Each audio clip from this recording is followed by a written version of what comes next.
with Rob about, let's say, a month ago, Yeah. somewhere around that time, yeah? Yeah. I've been eating whatever the fuck I want, yeah, apart from sugar. Yeah, and because I've been like binge eating a little bit, or I feel like I've been binge eating because I've been all over the place with work. A couple of times I've gone in McDonald's and I'll like buy 2 wrap of the days and a quarter pounder with cheese and just smash that in the cart, yeah. Is it? Yeah, but what you forget is I normally do that because I've been busy all day and I've not eaten and it's like 4 Yeah, o'clock. famished, yeah. Yeah. So I was like saying to Leah, I've put loads of weight back on, I'm fat, like I feel uncomfortable in my clothes again, Ali's made me weigh myself, weighed myself. I'm a kg and a half less than I was when I stopped with Rob. So I've lost a bit of weight.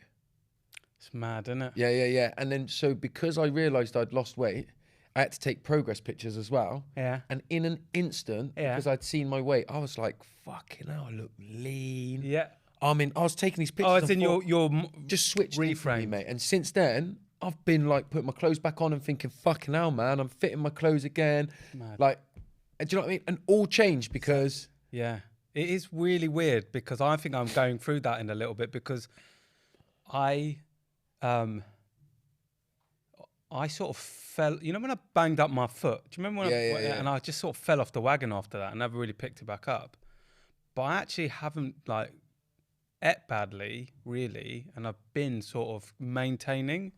So I haven't really put any weight on. But in my head, I'm like, fuck, I'm a sack of spuds now. Honestly, you know what mate. Yeah, no, I get it. It was like I was literally, there's a mirror in the shower and that, and I would get out of the shower and be like, I can't believe I did all that hard work and I've just let myself get back to this. Saying to Leah, like, I just don't even look like I work out and all this sort of stuff. And then I weigh myself, I've lost a kg, and all of a sudden I'm back like, fucking hell. Yeah. I feel so good. Yeah. And I've only done one of his workouts, so it's nothing to do with that. Yeah. Are we rolling? We're rolling. We're rolling. Can we have all of that on... That's all going in, yeah, mate. that's all going in. That's all going in. Nothing gets on the cutting room floor. Nothing gets on a cutting room floor. I think that's right, isn't it? I don't know, mate. How are you, I man? don't know what you're talking about. I'm all right, mate. Are we diving into the check-in? Straight in. Let's dive straight in. Yeah. How am I? Do you know what? Yeah, because I'm back working fast pace again, I'm all right. But I recognise in the background that I'm internally a little bit twisted up. Oh, say more. If I don't do the things regularly that I know that work for me, so one of them is training, right? And when it's like, if one thing goes out, my whole routine tends to go out. So my training's been out. I've done my ribs, yeah, playing football. So I'm convinced I probably broke them, or I really cracked them and damaged a load of muscles around them. Yeah. So I was out of action for a couple of weeks with that, and I turn into a mess. You know, one thing that I've realised is that when I'm sick in any way, if I'm poorly, I've always said I hate being poorly, you know what I mean? Because I like to be able to, that's true. So there's 2 things that really floor me when I'm sick. The first one is that I can't do some of the things that I need to do, which is like get rid of some of that extra energy and burn it off and train and work out. But the other thing is that I still, at some level, base my self-worth on how useful I am for everybody else. So when my ribs are and then I got a bit of a bad chest as a result of it, where I can't be the boy that makes everybody happy and makes everybody laugh around him because I'm a bit down myself. And that in and of itself sends me into a bit more of a spiral. Yeah. So I feel like I'm on the tail end of that. But it is the tail end, yeah. How do you get yourself through that? Do you just let it ride its course? Yeah. Ultimately, yeah, I let it ride its course. When I'm like I always say, when I'm in it, mate, when I'm in those dark days, man, the truth is that it still feels dark, man. Still feels shit. Still feels hard. But I guess the difference is today that I am aware in them that I know this ends. I know I get through this. And that's probably the only difference. Yeah, that really resonates, obviously, because, you know, I spoke to you quite a bit last week. For me, I'm a lot better than I think I was when I chatted to you last week. Yeah. If I'm being really honest, I found last week very difficult because it threw up some different feelings for me that I haven't really considered before. And like for the first time ever, I think on a sort of a bit of stress and overwhelm I started to feel it physically, like I felt it in my chest and in my belly.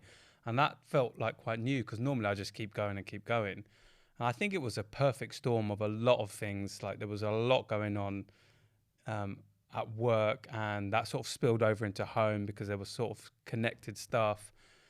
Like you, I'd been a bit unwell, and I don't really get unwell that often. So it was like I started with like this thing that was like screwing my shoulder, and then I got a cold, and then I got like this other thing and something, and it all just felt like it was signals that like, oh man, your body just needs a break, and you need a break.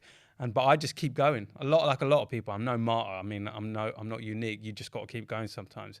But last week I kept waking up going, oh shit, what the fuck is this, man? If and I believe this to be true, right? When you're really struggling in the moment, it has a lot more to do with things that have happened in the past, than it does the moment. Yeah. If that were to be true, what do you think? What, I'll call it, wound do you think was being tickled as a result of what you was experiencing?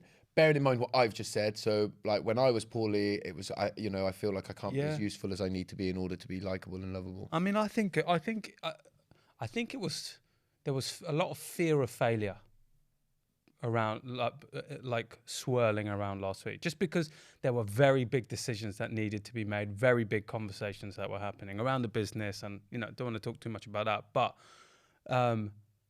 so for me, this sort of imposter syndrome kept creeping in. And I think me thinking about moments in my life when I let people down, like maybe when I failed my exams and I let my mum down or whatever, I think maybe some of that, if I haven't really thought too deeply about it, but if I had to think, because you've asked me directly, I think that's probably what it is. Do you think some of it's, or to reflect what I hear a little bit, in nearly everything that you do in your work life and in business, there is a sense that I know what to do, and I know how to get through it, and I know how to navigate it, etc., etc., etc.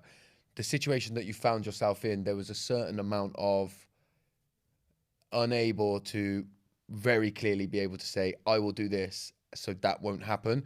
A certain element of risk, perhaps, that where you couldn't have control over it. Yeah, I knew that's where you're probably going to go. Probably the elements where I couldn't control. But I do think it's more, I think if I had to really reflect deeply, it's more around the fear of failure. Yeah. I think that's what it was. And what I will say is, in the peak of that storm, it was one particular day, I'm just so lucky, man.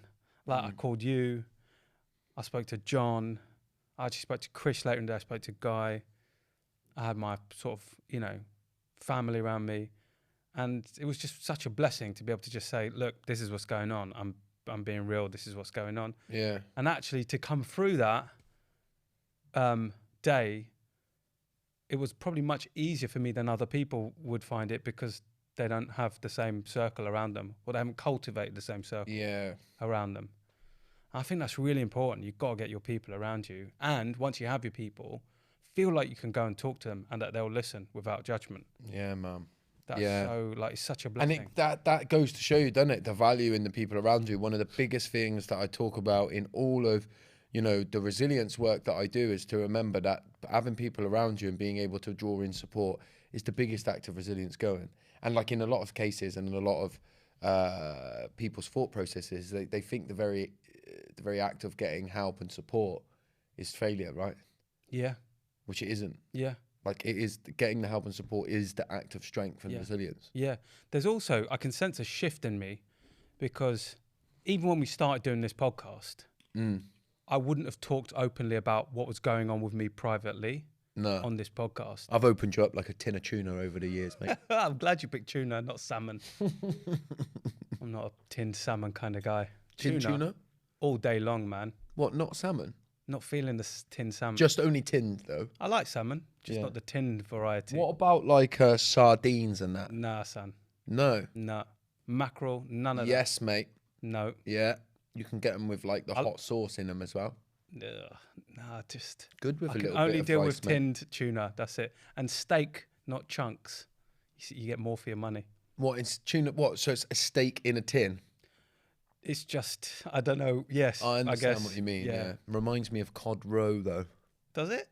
They're different things. A little bit. Cod roe is like cod eggs. And when you get cheap tinned tuna, I'm sure I'm not it's into not it. even fish. No. Yeah. It's what is it? I don't know. It just looks like mush. Scales. It looks like what happens when you used to do paper mache as a kid. Papier mâché. Kids don't do that anymore, do they? Paper mache. I haven't seen my kids do it for a long time. You know, blow up a balloon, Yep. cover it in paper mache, Wet and then newspaper make a and paper mâché, yeah. And then pop the balloon.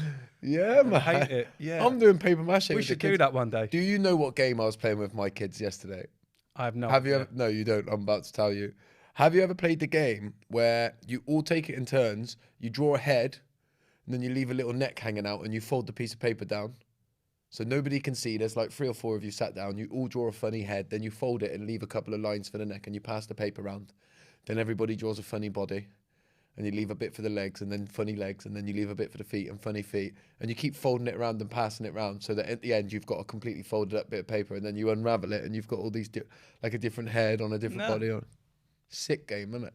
It sounds fun. It was fun Yeah. last night. I'm gonna try it. There's one for the listeners. Yeah. Try and imagine the fun that happens in the Connolly household if you can. Very good, mate. Good check-in today. Very good, mate. Yeah. Yeah. Also, I think it's really reflective of the seasonal shift, right? I mean, I know there's this heat wave coming. You keep mentioning it. Heat wave on Sunday? Yeah, man. How many times this weekend do you think you'll say things like, it's the 8th of October? I've done that so much. already. Unbelievable, isn't it? Yeah. We've already planned the barbecue and that at the in-laws, you know. Oh, barbecue. Last barbecue of the year. Yeah. That's a good idea, actually. Yeah, man. I'm going to do that. Yeah, it'll probably rain the weekend, isn't it? It's Yeah, like yeah. it's like 5 days away, so. Yeah. Yeah. No, what was I saying? Yeah, seasonal. Nice, like, shift, I think. You like it, innit? Yeah, I know you don't, but I like it. Fucking it. shit. I just got to bring my coat, and you don't need your coat, but I'm going home late, so I'll need it then. And you sweat a lot as well, don't you? Oh, profusely. Yeah. Is that the right word? It's a good word. Yeah. Yeah. Well said. Yeah. Delivered accurately. Thanks, mate. So the next section, I've actually stolen it. I'm not going to lie. I'm No. going to credit it. On social media, there's these 2 lads. They call themselves Shits and Gigs. Shout out shits and gigs. Shout out Shits and Gigs. And man, I am always creasing up watching those 2. And basically what they do is they ask their followers all these questions, and their followers come in with these stories. And some of the stories are mad. So they ask random questions, and then their listeners come out with these stories. Oh, so they get the listeners to say Yeah. the It's not, stories. and then they jump in and they do it Yeah. themselves. But actually, they get tweets back from people of answering the questions. It's really funny. So check out Shits and Gigs. Just a weather warning: it can be a bit fruity sometimes. Some of the Oh, content. can it? Yeah. Yeah, I'm in then. Yeah, count me in. Yeah. So I'm going to ask us some of the questions that All right. some of the ones that I've seen on them that are quite funny, right? Yeah, okay. Okay. So these are the questions that they ask their like followers, and their followers come back in, right? So we're going to do that. So Josh, what shouldn't be embarrassing but is? So, you know what? Hey, I'm just going to tell you what my answer is. I think it's a bit of a shit one, but I'm going to tell you it anyway. Opening my Airpods in front of people. What the fuck? That's embarrassing, mate. Have you got Airpods? Oh, Have you right. got Airpods? Yeah. Sophia, have you got Airpods? Yeah. Can I say your name on here? Bit late now, isn't it? I was going to say, we'll edit it out. You could try pronouncing it properly. Why am I saying it's, did I pronounce it wrong? Zophia. Yeah. Is it a Z? So you can remember where you went on holiday, but can't remember your name. Sick, man. Look at that. Anyway, Why is it embarrassing opening your AirPods? I know. People are going. gunk. Mine are a fucking disgrace, mate. Mine are a fucking disgrace. Yeah. Honestly, sometimes when I open them, I am disgusted by what I see. I actually get my kids to clean them. Oh, that's I horrific. bought an AirPod cleaning kit online, and one of my daughters likes doing it. It's got all like, so it's got blue tack that you stick in the holes and it gets all the shit out. Yeah, little hooks, mini hook. Little mini hook on there for scraping. Yeah. In the Yeah. My Earpods alone, Yeah. I don't know how I hear out of them. But why would you get your kids to do that? I know, because they just like it. Do you pay them? No. What? So this is, for them, it's joyful. Yeah. No, one of my daughters, like oddly, You should really be ashamed of yourself. really enjoys doing it. Yeah. That says a lot about your parenting. You want to give me your AirPods? I'll take them over if you want. Yeah, Bring them you, back and actually. That would How be bad pretty do good. yours get? Pretty bad. Yeah. Pretty bad. Do you know what my daughter says to me sometimes? Why don't you just clean your ears? I do. I clean them with my AirPods. I don't know, man. I get bad. My ears are terrible for that shit. It's probably pretty standard, man. You know what I mean? Yeah, but like, have you ever What sort are of you measuring yours against? We should probably get our AirPods out and on camera? Have you got yours with you? I ain't getting mine out, No, mate. okay. I'm not getting mine out. All right. Honestly, We'll do a little photo poll. I'm the not worst. taking a photo of mine. I've already seen mine today. They're bad, mate. When were they last cleaned by your children? Not a long time ago. Do you lock mate. them in the cellar when they do the cleaning? Yeah. I sometimes wear my AirPods underneath my over-the-head Yeah, I don't get that, man. Why is Well, that? because sometimes I'm like, I've got my phone on the go and I'm on the laptop. That doesn't make sense to me. Yes, it does. Sometimes I'm playing, something on the phone and I need to be logged into my video editing. You wouldn't fucking know because you don't do any of it. Oh, I see. So you can have two sets of sound. Yeah, I reckon multitasking. something you could just sacrifice for a little while No, rather than wear two headphones. no, mate. All right. Anyway. What's yours? What's embarrassing? Oh, we doing them for me as well? Yeah. All right. Just kidding. I have. So, what shouldn't be embarrassing, but is, when you're like in a public place, right? I don't know why this is funny Like- already. The train. Yeah, public place Yeah, shit. train. Yeah, already hate it. Yeah, like on a train or something, and someone else has farted, right? But you don't want people to think it's you, right? So you start someone else has farted, and then you're sitting at a table. What and do you do then to make sure they don't know? I sort of do a little. You look around, just sort of almost shake my head at someone that isn't around, like, oh, it was that guy that's not here anymore. But but just kind of create this whole drama around me. I'd blatantly think stop it was me. you if I was on I that know train. you would. That's my embarrassment because it's not me. Like I think I would own it, like if it was me. But Well, how would you own it? What would owning it look like? he. Sometimes when I've had a drink as well, if let's say it was me and I did fart, but I've got my noise cancelling headphones on, I don't know if it was loud or not. Honest? Yeah. Do you know what's probably more embarrassing than the situation you've just talked about? If there is only two of you and you can smell a fart, but you don't know that person well enough to sort of go, mate, have you just... Yeah, so you're in a conversation with them, you smell it, you know now that they must be thinking, can he smell that? And you can smell it, but you don't say anything. You just breeze on like nothing's happened. Would you let them know? No. There's a point at which there's no return and you just carry on, right? I can't believe you think you would own it if it was you on the train. What? Yeah, sorry. Yeah, Yeah. that was me. No chance of Sound you the klaxon. owning No, of it. course I'm not going to do that. I'd move carriage. I would own it if it was me on a train. What's something you do when you only do when you're home alone? I've thought about this one, right? And two blokes on here. There's an obvious one that, but I just turn into a mess. What I would call veg out. I'm a disgrace. I don't think I would survive if I just lived in a house on my own. Even when I stay away, for work and I'm in the hotel, I'm like I take my clothes off, and I'm like just fucking it on the floor. Oh, you rebel. Yeah, but you just throw it on the I'm floor. like, do you know what I mean? Like, but this shows you, I live for other people a bit too much. My care for myself is so attached. Oh, to don't the make people this around this. me. Shut up. Don't make this this. It's don't true, turn it into man. this serious thing. It's I true, care for man. other people. But it's true, man. When I'm on my own, I'm just a disgrace. Like, if you could put a camera in my... I don't think I'd get off the sofa. I'd probably just get a bucket next to it. Yeah, I'd order Just Eat, which I've never done before in my life. But I would, like, leave the front door open and tell them to just come in and put it next to me. And sit down next to you and keep you company. Yeah. No, I don't want people there. No. Yeah, I'm just a bit like that. I'm a bit like... When I feel like nobody's watching and nobody's there, I'm just a disgrace. Well, I think we would be good mates, really, because I do exactly the same as that. Really? We're really old now, man. Yeah. And there's obviously stuff we wouldn't say live on the air. Why not, mate? What do you mean? Well, I do this. Not I would do this. I do this. What? I double dip Deliveroo. So, you know, I think that the rule is you can only really, like, the cost of, like, getting a Deliveroo is... What does is double pretty, dip it mean? What? Like, I'll order, like, a main, and then I'll be like, oh, I fancy a dessert. What? And do 2 separate orders? Yeah, man. Honest? Yeah. Double dip. I've never done that before, mate. Where I live, Uber Eats won't come, so... Yeah. Well, so, yeah, I double dip the Deliveroo, and I can't do that when when the miss are around. Like, that's not happening. Why? What would she say?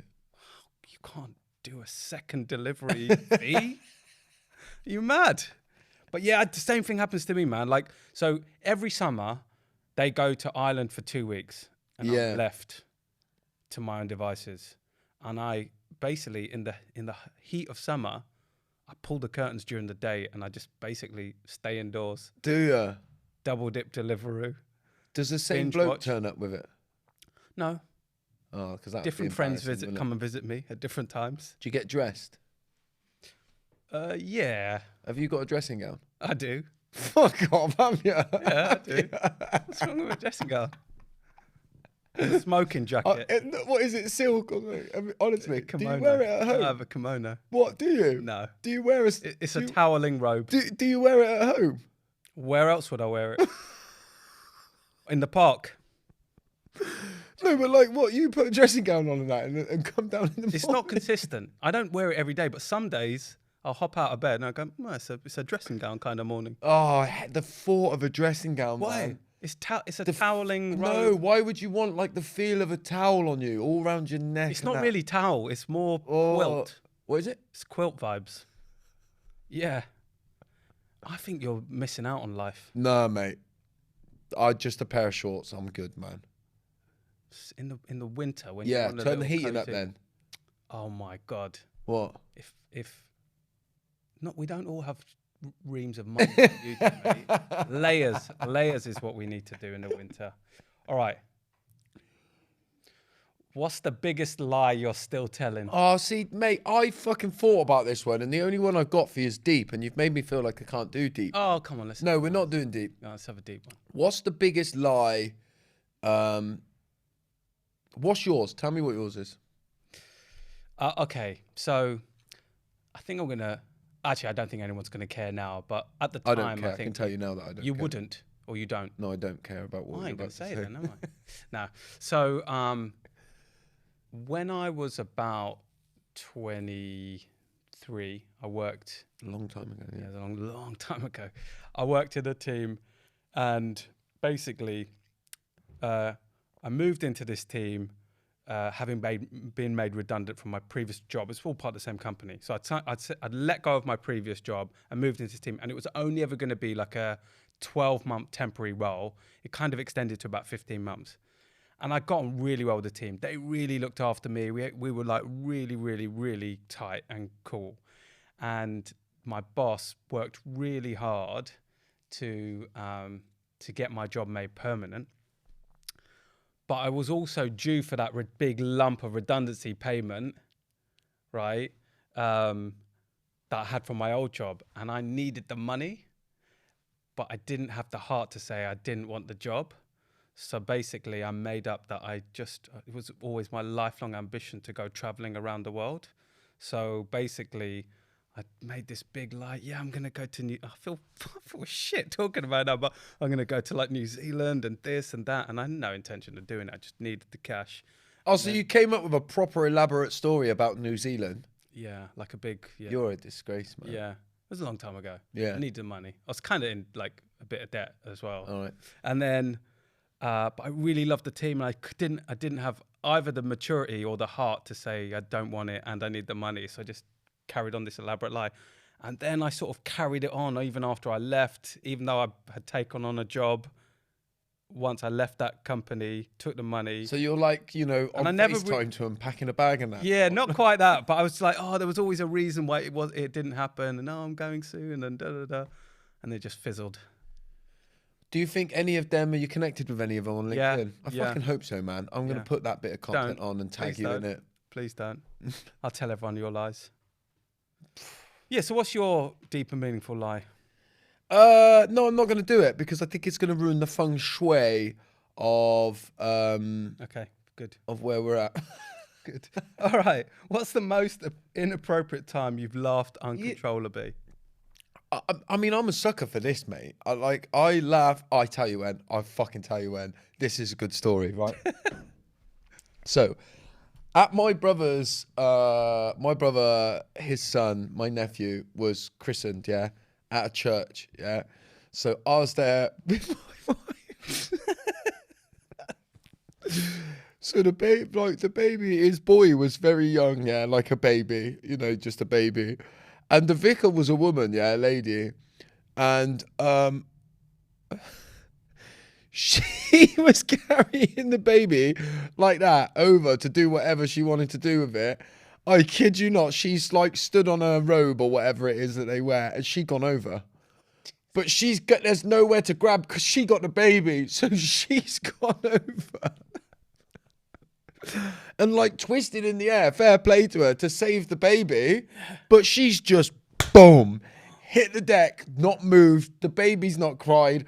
My brother and his wife stood there. I laughed straight away, like I'm laughing now. Josh. Like it was, as soon as you heard the baby, because within seconds the baby cried. Oh my God. And it was funny, mate. It was very funny. And everyone was looking at me in disgust. Oh, Jesus, I could just... She had a microphone on, and after about 30 seconds of being down, you heard...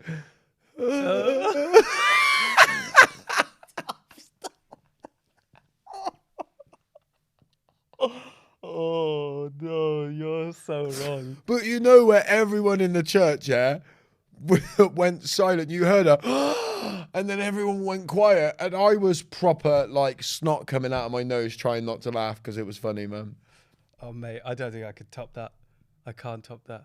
I'm sure everybody laughs about it now, looking back. But maybe they don't. Maybe they just think about the time when Josh was so inappropriate. But by the way, just... Because you didn't know the baby was all right at that point. Did you? No, No, you didn't. No, once I heard the baby cry, yeah, that's when you laughed. Then, yeah. No, you didn't, you liar. You started laughing before you had the baby. It happened you in laughed slow at the Vicar motion, you know. There was, she took 3 or 4 steps after the trip, you know, and slowly went down. That would have been like prime You've Been Framed Yeah, material. exactly, yeah. So there's sort of... Are you not giving me one then? Yeah, I have. I got 2. There's one where I was the laugher, and there was one where I was laughed at. Oh, give me the one where you was laughed at. Yeah, okay. So this is a good few years ago, and I was like desperate to get out of the job I was in. I was so miserable, right? The key theme here. It's true, man. Good job. I don't work for people common theme anymore. going on here, yeah. But yeah, so different time. But yeah, I was desperate to get out of the job, and so I just feel like, you know, when you're desperate to leave a company, I think that desperation just kind of exudes off you. Yeah. Like your vibe is not right. You smell a bit. You sweat like you do, probably. Just, you know what I mean? Like you're just stinky vibe, you know, unkempt beard, that sort of thing, you know, like that's what I think was going on with me. Anyway, so it was like a really hot day, really hot. And the thing is, I think I used to overdress for interviews. So I was in advertising at the time, and like you've got to kind of get the right balance of smart, but it's casual, and you don't like overdo it. Don't do the tie and the full nines. And I went the full nines, man. So the tie, shirt was done up all the way. You know what I mean? It was a waistcoat. No waistcoat. But it was a hot day, and I think I was wearing a t-shirt under my shirt, so I layered up and had the big jacket, and I was carrying a few extra pounds as well at the time, so I always like wore a slightly bigger suit because I didn't quite like the fit of the slimmer fitting one. So I was all just looking a bit like a sack of spuds, you know what I mean? Pong in. It was a really hot day, probably. Yeah, I was definitely sweating as well. Anyway, so kept around waiting for a while outside. So just taking in the heat, the rays. And then, so I was in the brightness. And then for some reason, this place I went for an interview, they couldn't give, like, they didn't have a meeting room like where they normally have meeting rooms, and they had some building work going on. So we had to kind of go downstairs into the darkness. So immediately I went from really bright to like really dark. So that really fucked me up, like from the light to very dark shift in my focus. So I'm like this is a bit weird, and I'm a bit hot and sweaty, and I'm being taken underground to this like little building site in the meeting room. And I was being interviewed by two people, a really glamorous CEO, and like this American woman, and there's this like kind of cocky dude, and who was like an agency owner. And she was walking in front of me, and he was like behind me, and it was nice, pleasant, like hello. Anyway, I'm walking downstairs, and it was probably a little bit too short for like my head, so I had to dip my head. But anyway, no one warned me that there was this lip in front of me. So I'm walking along, right? And literally, like, just like the priest, man, my foot caught the lip, and I just went like tumbling forward, right? What, fully over? Yeah, fully, like proper, like, and I had my bag and I had my my full suit, and I just looked like this big, like, boom. That's like, I can't really explain. Like, it was just a big thump on the floor. Anyway, the woman, she didn't really know what was going on, but the guy behind me, he was just like, he pissing himself, absolutely. And then while we're interviewing for the first like 5-10 minutes, he's the one that can't stop laughing uncontrollably. And like, imagine what that does to someone. I'm feeling embarrassed already. I'm sort of still quite young in my career. And this guy can't get his shit together. And he's just pissing himself because he saw me go like that. And that was just a horrible moment. Horrible. Oh, brilliant, mate. That's brilliant. I didn't get the job, by the way. Pardon? I didn't get the job. You didn't? No. No. I don't think I could have taken the job even if I did get offered it. They could never have given me the job after that, after he saw. Shout out to the man laughing at you the whole time. Yeah, okay. Very good, man. Really like the shits and gigs, boys. They got some good questions. Never seen them, but have I seen them before? Have you shown? I've sent you some stuff before. I don't watch anything you send me. All right, I won't send you anything again. So, main topic of the day. Let's do it. So, I would say that the Tory Party are on the ropes, man. Yeah? Yeah, I mean, I worry that they're not, but yeah. Yeah, you're probably right. But at the moment, it feels like there's something brewing, right? What a dick Rishi Sunak turned out to be, by the way. Mate. Yeah. It doesn't matter if he's got good socks and good cologne, does it? No, he probably smells good, doesn't it? But he is an absolute moron. He's the worst one of the run of them that have been in it. I think he's genuinely evil. So do I, man. Yeah, I do. Anyway, can I carry on, please? Sorry, mate. So, at the moment, it looks like it could be a landslide defeat, right? Yeah. Things change. A lot changes. There's a lot that will happen, right? But YouGov has them, I think, behind Labour by about 21 points, right? There's infighting, there's backstabbing, there's like fights over HS2. No one really backs him anymore. Everything's happened under his watch. They're like, this is the moment because it's the party conference, right? This is when they're supposed to be coming together, and it's a mess, right? They're not imploding yet, is what I would say, but I think it's starting to kind of build, and I'm getting really excited by it, right? I'm really genuinely really thrilled at it, and I'm gleeful about it. Gleeful? Gleeful. Yeah, okay, yeah. And I know that there's a cost to it. Like I'm like, they have done this and people have suffered, but that's not what I'm focusing on. I'm focusing on seeing them about to implode and pointing at each other, and I'm sick of them, and I'm glad it's happening. Yeah. Cool, you fucking... I'm like, yeah. So then I thought, well, do you know what we're going to talk about today? Schadenfreude. Do you know what Schadenfreude is? Do you know, I don't think I did until you've obviously sent me what we're talking about today. So I have an idea, but tell me, Hass, what it is. Well, I'm glad you asked, Josh. Firstly, I'm glad I actually looked up how to pronounce it, because I was going to say Schadenfreude, but it's... And what is it then? Schadenfreude. Okay. Yeah. It's actually pronounced that way. And there is no English translation for it. It's a German word. Okay. But it roughly means, well, according to the Oxford Dictionary, it's a pleasure derived from someone from another person's misfortune. Okay. Or the wiki says it's the experience of pleasure, joy, or self-satisfaction that comes from learning of or witnessing the troubles, failures, or humiliation of another. I say that's what I'm feeling right now. Yeah. I'm enjoying it. Yeah. Yeah. Can you relate? I can relate. I struggle to get as excited about the collapse of the Tories as you, because I just see fucking, like, if it was like a superhero type villain being defeated, like I can imagine Keir Starmer coming in a crashed out 3-wheeler to save the day. I mean, it doesn't Like Del feel, Boy's 3-wheeler. yeah, it doesn't feel like, yes, Rishi Sunak's going and we're going to get Keir Starmer, who we've talked about as an alien at one point, didn't we? He is an alien, isn't We he? still haven't determined that he isn't. So the point is, I don't really want to fixate on my joy. I've never seen you the like this, Tories. man. You are joyous about it. Well, I am joyous because I think, and we'll talk about this, not today because it isn't about that. I'm more interested in kind of us looking at other people's misery and getting joy from it.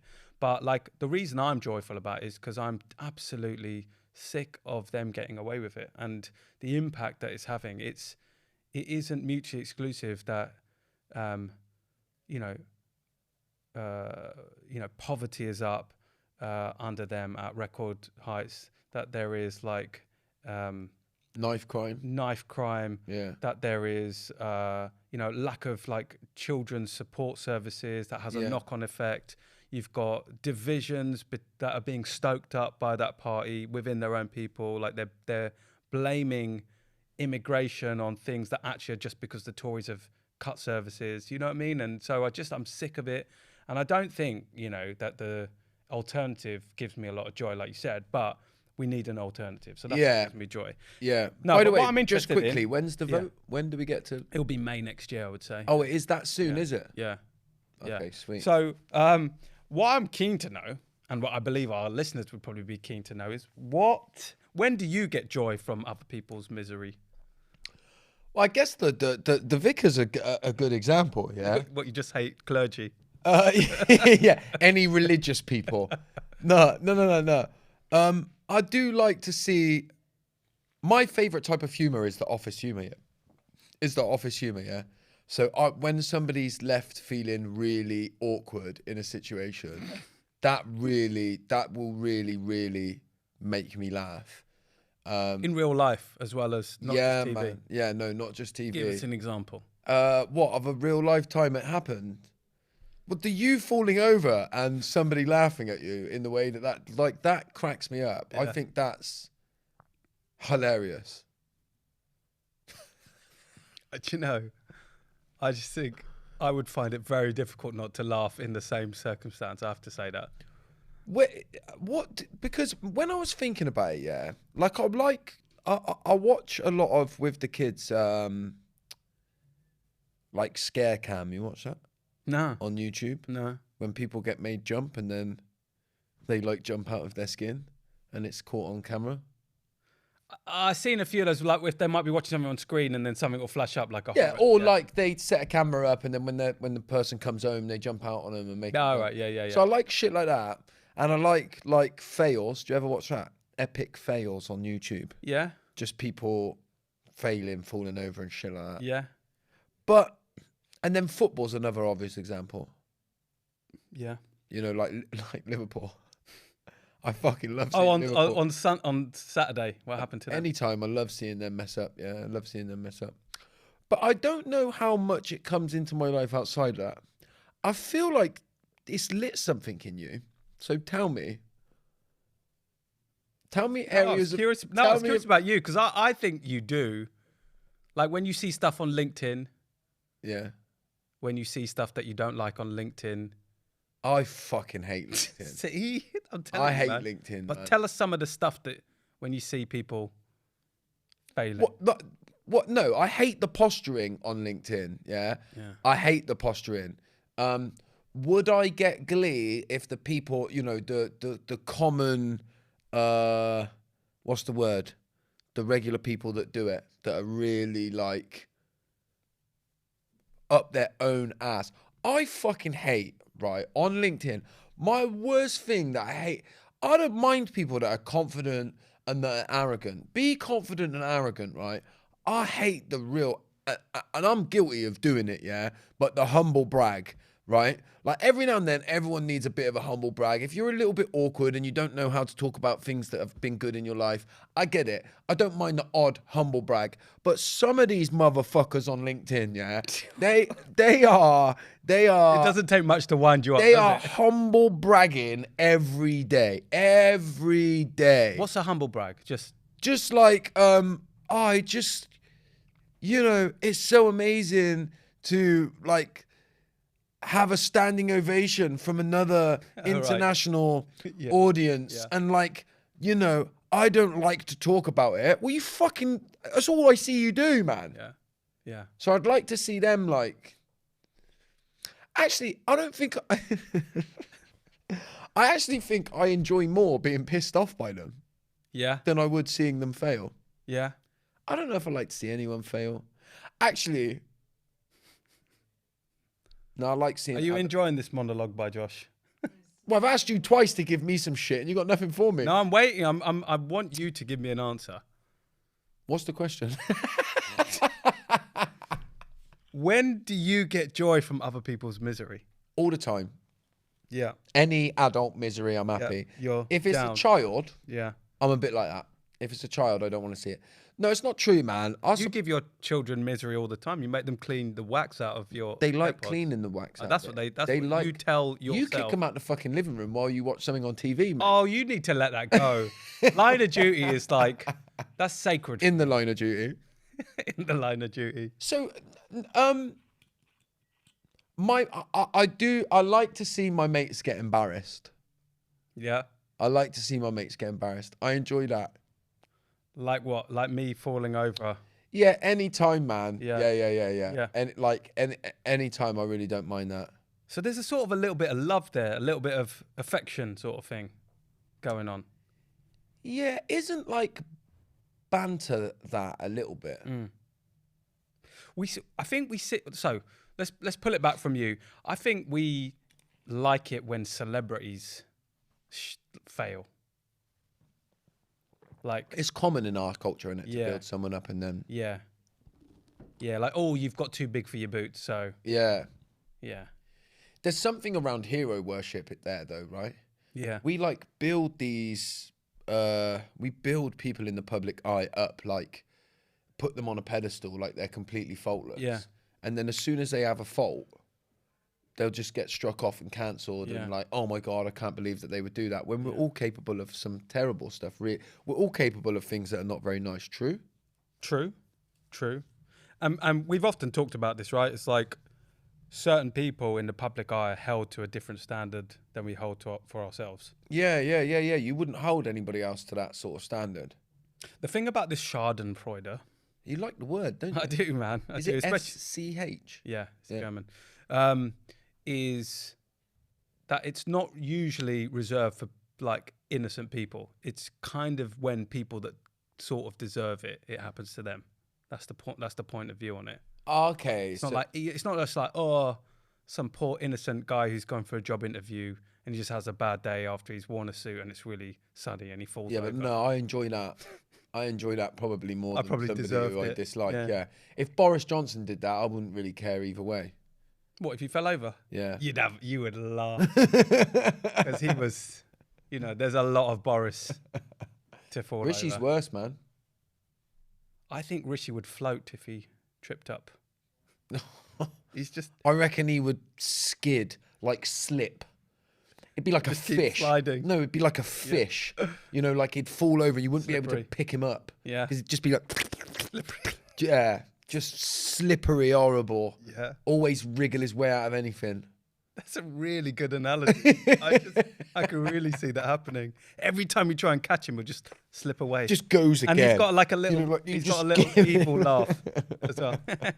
Oh, he has, isn't it? Weaselly. I see. He was being on LBC radio. There was a clip of it. It was a little while ago, but there was a nurse ringing up, and she was like saying, "Look, like we're unhappy. I saw. There's a lot of us unhappy," and he keeps pulling these faces like, "Oh, fuck." You can hear him in his head going, "Oh, cretin." Yeah. Like, oh my God, like who cares that nurses are unhappy? Yeah. He is, I'd love to, I'm with you now, mate. I'm fully on board. Yeah. I want to see him fail. Yeah, let's do it. Yeah, what do you mean? Do what? What we gonna do? Schadenfreude. Like, we just talk about we'll rename it.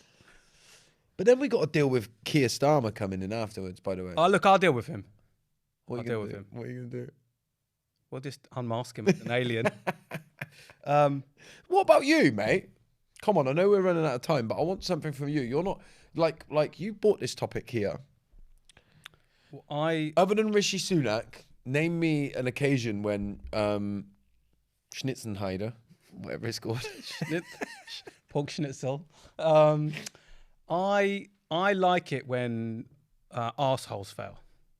So I like it when, let's say somebody like an aggressive manager or someone that's shit to other people when they get their comeuppance.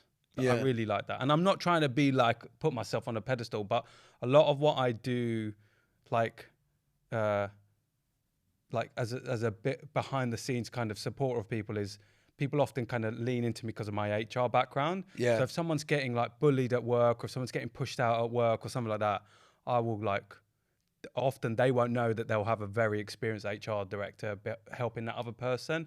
And I love it when they fall like flat on their face because they're shit people. Because you're in there doing it, yeah. And it's not just me. I just like it when people get their comeuppance. Yeah, so you like karma, innit?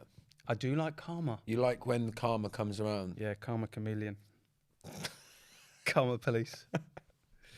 Okay. All right, let me just ask you one thing. Like, do you think in general society likes it when people fail? Yeah, man. I think in general society, like if we're generally speaking, I think actually society likes it too much. Yeah. Society, I think, likes to see people fail, full stop. Yeah. I think our culture kind of likes the underdog, don't we? And then when that underdog becomes no longer an underdog, the then dog. Then we want them to fail. Yeah, definitely. Like that seems really common. And I think when you look online, I've noticed the bigger my following's got, the more some people will hate you. Yeah. For seemingly no reason. It's because you're an arsehole. No, but but they'll just hate. Like people seem to hate anybody that's successful, yeah. Yeah. What do you think that says about us as people? I think it's probably to do with resentment. People are resentful. People will often feel like they've been hard done by, won't they? Envious as well, do you think? Or is that too pointy? Yeah, no, I think there will be envy there naturally as a result, but I do think it's more resentment. So even when you were saying, like, talking about karma and stuff like that, there was a bit of me that was thinking, when does that creep into resentment? Yeah. Because I am a little bit, and I'm not trying to position myself as different, but even the people, I was mucking about with the people on LinkedIn and that, and I think I sort of don't really care what happens to them. If they were to fail, I wouldn't bask in it. No, I don't think so. But I think if you really thought about it, there's certain people, because of how they show up, and it's often because they haven't shown up in a nice way, that if they failed, you'd probably get some enjoyment out of it. Yeah. Yeah. I do think like you get what you deserve or something. Yeah. I do think that my people pleaser, which seems to have come up quite a lot today in today's conversation, I do think sometimes that would overpower it. And I'm so desperate to get people to like me, even people that I hate. Even people don't know that you're getting joy from their failure. Yeah. Even that's people that's really twisted. Like even the vicar that I was laughing at, I went over and see if she was all right. But you were laughing at Still, mate, yeah.